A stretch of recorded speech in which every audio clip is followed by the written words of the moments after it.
Hello everyone. तो यार इस वीडियो में हम लोग समझेंगे कि जो 12 ज्योतिर्लिंग है उनके बारे में, उनका क्या महात्म्य है और वह कहाँ पे स्थित है ना। तो आइए एक एक करके समझते हैं। तो मेरे भाई अपने देश में ना मतलब हम बेसिकली बोले तो 12 ज्योतिर्लिंग है इंडिया के अंदर में, जिसमें सबसे पहला तो आपका है सोमनाथ, ठीक है। उसके बाद है नागेश्वर, उसके बाद है भीमा शंकर, उसके बाद है त्र्यंबकेश्वर, उसके बाद है ग्रिसनेश्वर, उसके बाद है बैद्यनाथ, महाकालेश्वर, ओमकारेश्वर। ये सब ज्योतिर्लिंग है। एक एक करके सबके बारे में बात करेंगे। काशी विश्वनाथ, केदारनाथ, रामेश्वरम और मल्लिकार्जुन।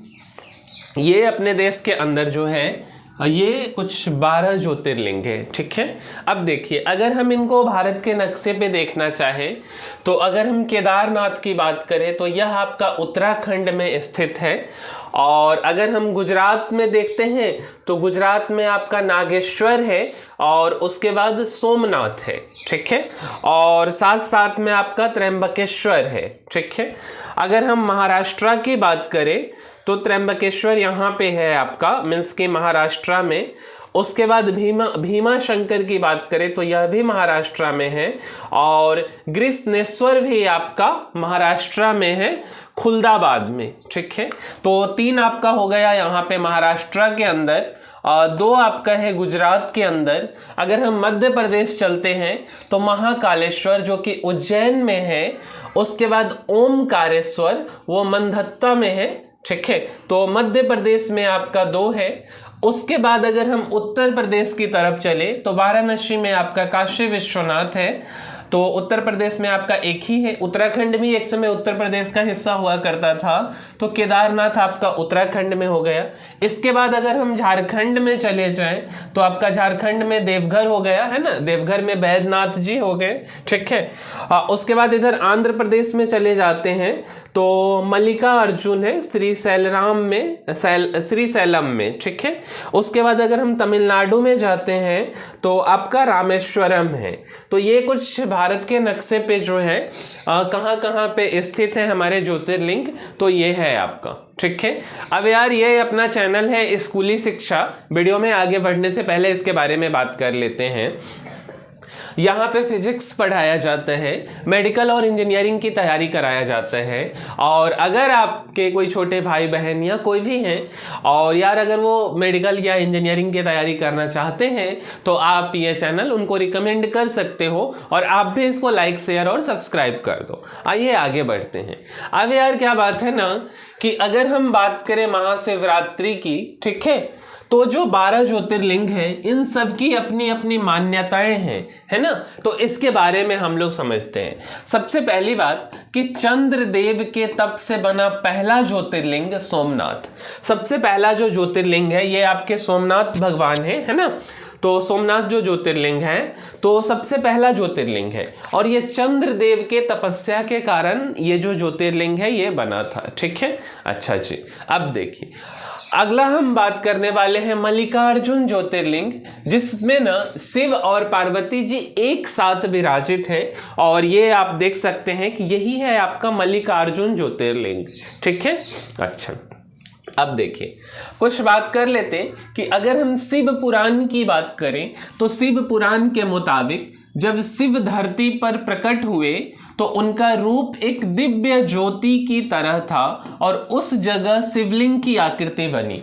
मीन्स कि जब यार भगवान शिव इस पृथ्वी पे आते हैं तो बेसिकली क्या होता है ना कि उनका जो रूप है एक दिव्य ज्योति की तरह होता है ना, और इसीलिए उस जगह को शिवलिंग का आकृति दिया जाता है। अच्छा, इसी वजह से शिव को ज्योतिर्लिंग रूप में पूजा जाता है। मेन वजह यही है कि भगवान शिव जब पृथ्वी पे आते हैं तो उनका जो बेसिकली क्या होता है रूप होता है ना वो दिव्य ज्योति की तरह होता है। इसीलिए हम लोग क्या कहते हैं उसको, शिव जी को ज्योतिर्लिंग की तरह पूजा जाता है। अच्छा, और इनके ना 12 ऐसे ज्योतिर्लिंग है जिनका जो इतिहास है वो हजारों साल पुराना है, जो कि लिखा गया है। किसी को पता तो है नहीं कि कितने साल पुराना है, तो एग्जैक्ट कैलकुलेशन तो नहीं बता सकते, बट हजारों साल ये पुराना है, ठीक है। अब हम बात करते हैं एक एक करके 12 ज्योतिर्लिंग के बारे में। तो अगर हम सबसे पहला बात करें हमारा सोमनाथ ज्योतिर्लिंग, ठीक है, कहाँ पे स्थित है मेरे भाई? तो गुजरात के वेरावेल में यह स्थित है।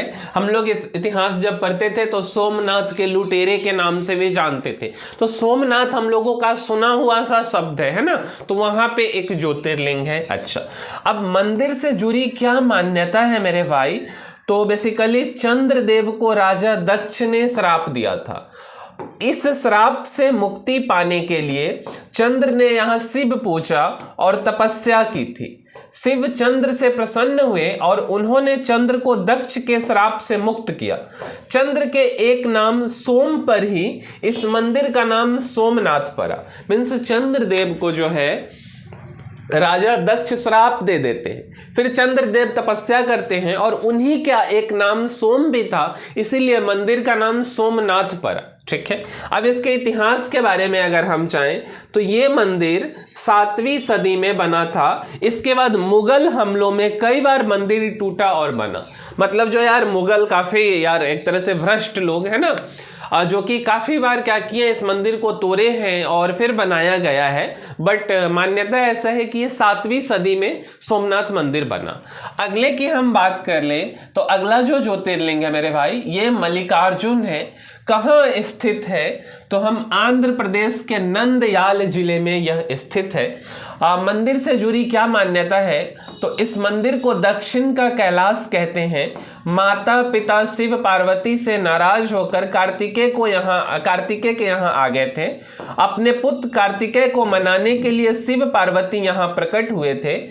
मल्लिका देवी पार्वती का और अर्जुन शिव जी का नाम है। इन दोनों के नाम पर इसलिए ज्योतिर्लिंग का नाम मल्लिका अर्जुन पड़ा। ठीक है, अच्छा, इतिहास इसका क्या है कि ये मंदिर 2000 साल पुराना माना जाता है। मौजूदा मंदिर को करीब 500 साल पहले विजयनगर के महाराजा कृष्ण राय ने बनवाया था। कृष्ण राय जी विजयनगर के महाराजा थे, तो वो इनको 500 साल पहले बनवाए थे। ठीक है, ऐसा कहा गया है ना।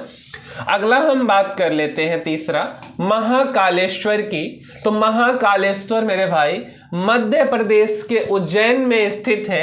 मंदिर से जुड़ी जो मान्यता है कि दूषण नाम के दैत्य को खत्म करने के लिए भगवान शिव यहाँ प्रकट हुए। इस मंदिर के गर्भगृह से कर्क रेखा निकलती है। इस जगह को धरती का नाभि स्थल भी कहा जाता है। हर सुबह शिव जी की भस्म आरती होती है और इस मंदिर का मुख्य आकर्षण यही है। भस्म आरती जो शिव जी का मतलब आरती बेसिकली होता है, यही इस मंदिर का मुख्य आकर्षण है। इतिहास की बात करें तो ये द्वापर युग से भी पहले का मंदिर माना जाता है। मौजूदा मंदिर 1740 से 1760 ईस्वी के बीच में बना है। ठीक है, तो ये है आपका उज्जैन में महाकालेश्वर। अगला हम बात कर लेते हैं और ये है अपना कौन सा, तो तीसरा नंबर है ना। 2 मंदिर के बारे में हम लोग 3 के बारे में बात कर चुके हैं। तो ये जो है अपना देखिए, तो ये है आपका, अरे भाई,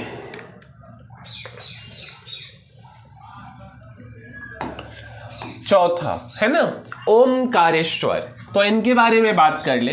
कहाँ पे स्थित है? तो मध्य प्रदेश के खंडवा जिले में ये स्थित है। मंदिर से जुड़ी क्या मान्यता है? तो मध्य प्रदेश के ओमकारेश्वर में शिव जी और माता पार्वती रात्रि विश्राम करते हैं और शयन से पहले, सोने से पहले चौसर खेलते हैं। अब चौसर क्या होता है मुझे नहीं पता है, इसलिए मंदिर के गर्भगृह में और चौसर पासे की बिसात सजाई जाती है। शिव जी का अभिषेक नर्मदा जल से किया जाता है। मतलब इनका जो जल इन पे जो चढ़ाया जाता है, यहाँ नर्मदा नदी है तो नर्मदा नदी का जल यहाँ इनको चढ़ाया जाता है। अगर हम इतिहास की बात करें तो पुराणों के मुताबिक 5000 साल पुराना मंदिर है, लेकिन इतिहासकारों का मानना है कि मौजूदा मंदिर 1488 ईस्वी के आसपास बना था, है ना। अभी जो मंदिर का स्ट्रक्चर है वो 1488 ईस्वी में बनाया गया। ठीक है, अगला हम बात कर लेते हैं केदारनाथ के बारे में। हर ज्योतिर्लिंग फेमस है, लेकिन आजकल हम युवा लोगों के बीच में केदारनाथ का काफी फेमस है, खास करके उन लोगों का जो यार उत्तराखंड में रह करके किसी कॉलेज में पढ़ाई करते रहते हैं। हर किसी को केदारनाथ जाना हर लोगों को है, हर लोगों को जाना भी चाहिए। बट आजकल जो मतलब जैसे हम भी उत्तराखंड से पढ़े हैं ना, तो और भी जो लोग हैं उन लोगों को भी क्या है कि यार थोड़ा सा ज्यादा क्रेज है कि हाँ वहां जाना है ना। तो इसके बारे में बात करते हैं। उत्तराखंड के चमोली जिला है, वहाँ यह स्थापित है। मंदिर से जुड़ी अगर हम मान्यता की बात करें तो पांडवों ने कौरवों भाइयों की हत्या के पाप से मुक्ति पाने के लिए यहाँ शिव को प्रसन्न करने के लिए तप किया था। भगवान शिव ने यहाँ पांडवों को दर्शन दिए थे। इसके बाद पांडव यहीं से स्वर्ग की ओर चले गए। 6 महीने तक मई से नवंबर मंदिर के कपाट खुले रहते हैं। इसके बाद 6 महीने के लिए कपाट बंद हो जाते, क्योंकि यहाँ पे मेरे भाई ठंड पड़ने लगता, बर्फबारी होने लगता और यहाँ जाना पॉसिबल नहीं होता है। इतिहास की बात करें तो द्वापर युग में पांडवों ने ये मंदिर बनवाया था। पांडवों के द्वारा ये मंदिर बनवाया गया है द्वापर में, लेकिन प्राकृतिक आपदाओं में मंदिर टूटने के बाद 8वीं शताब्दी में आदि शंकराचार्य ने वर्तमान मंदिर बनवाया था, है ना। तो ये शंकराचार्य जी के द्वारा ये मंदिर बनवाया गया है 8वीं शताब्दी में। ठीक है, आइए अगला हम बात कर लेते हैं 6 नंबर, है ना, 6ठे ज्योतिर्लिंग के बारे में, जो कि भीमा शंकर है। क्या है? भीमा शंकर। कहाँ स्थित है? महाराष्ट्र के पुणे जिले में, और सह्याद्री माँ का पर्वत है ना। आप जब वीर शिवाजी ऐसा कुछ उनके बारे में सुने होंगे तो 12 मालाओं, है ना, सह्याद्री के पर्वत, सह्याद्री हिल, जिनको उनका ये कंसेप्ट था कि स्वराज्य हमें चाहिए, है ना। तो सह्याद्री के पर्वत पर ये स्थित है। मंदिर से जुड़ी क्या मान्यता है? तो यहाँ शिव ने कुंभकर्ण के पुत्र भीम नाम के असुर को मारा था, एक राक्षस को यहां मारा गया। इसके बाद शिव यहां ज्योति रूप में स्थापित हो गए। भीम असुर के नाम पर ही इस ज्योतिर्लिंग का नाम भीमा शंकर पड़ा है। यहां शिव के मोटेश्वर महादेव के रूप में पूजा जाता है, क्योंकि शिवलिंग का आकार यहां पे थोड़ा सा मोटा है ना। अगर हम इतिहास की बात करें तो मंदिर की कथाएं त्रेता युग से जुड़ी हैं। वर्तमान मंदिर का निर्माण 18वीं सदी में नाना फडणवीस ने करवाया था। ये मंदिर नगर शैली में बना हुआ है, नगर शैली में ये मंदिर है भीमा शंकर। ठीक है, अगला हम बात कर लेते हैं काशी विश्वनाथ की, 7वें ज्योतिर्लिंग की। कहाँ यह स्थापित है? उत्तर प्रदेश के वाराणसी, यानी कि हम काशी में बोल सकते हैं। मंदिर से जुड़ी मान्यता काशी पुराणों में बताई गई 7 पवित्र नगरियों में इसमें एक है। यहाँ महादेव के साथ पार्वती विराजित है। मंदिर में दर्शन पूजन के लिए देवर्षि नारद और सभी देवता आते हैं। इतिहास क्या है? मंदिर की कथाओं हजारों साल पुरानी हैं। विदेशी राजाओं ने कई बार यहाँ के मंदिर को तोड़ा है। वर्तमान मंदिर को करीब 1780 ईस्वी में इंदौर की अहिल्याबाई होलकर ने बनवाया था। तो ये इस मंदिर का इतिहास है। और काशी विश्वनाथ को अभी वर्तमान में 1780 ईस्वी में इंदौर की रहने वाली अहिल्याबाई होलकर जी ने इस मंदिर को बनाया था। ठीक है, अच्छा अगला हम बात कर लेते हैं। तो ये है आपका कौन सा? तो 7th नंबर, है ना, 8वें ज्योतिर्लिंग के बारे में हम बात कर लेते हैं। और मेरे भाई 8वां जो ज्योतिर्लिंग है वो त्र्यंबकेश्वर है। महाराष्ट्र के नासिक में यह स्थित है। मंदिर से जुड़ी क्या मान्यता है? तो मंदिर में एक गड्ढे में 3 छोटे छोटे शिवलिंग है और उनको ब्रह्मा जी, विष्णु जी और शिव जी के रूप में पूजा जाता है। यहाँ गौतम ऋषि गंगा नदी को लाना चाहते थे, लेकिन गंगा शिव के बिना नहीं आना चाहते आती थी, तब ऋषि ने तप किया। इसके बाद शिव यहाँ प्रकट हुए और ज्योति रूप में विराजमान हो गए। शिव जी के आने के बाद देव नदी गंगा में यहाँ गौतमी यानी गोदावरी नदी के नाम से बहने लगी। क्लियर है ये बात। इतिहास की अगर हम बात करें तो ये जो मंदिर है शंकराचार्य के समय का माना जाता है। मौजूदा मंदिर करीब 1786 में तीसरे मराठा शासक नाना शाह पेशवा ने बनवाया था इस मंदिर को। अभी जो वर्तमान स्ट्रक्चर है उनको नाना साहेब पेशवा जी बनाए थे, है ना। आठवां हम बात कर लेते हैं वैद्यनाथ की, है ना। झारखंड के देवघर जिले में स्थित है। आठवां नहीं यार, ये 9वां होगा। 8वां तो हम बात कर चुके हैं, है ना। ये आपका 9th नंबर है, झारखंड के देवघर जिले में है।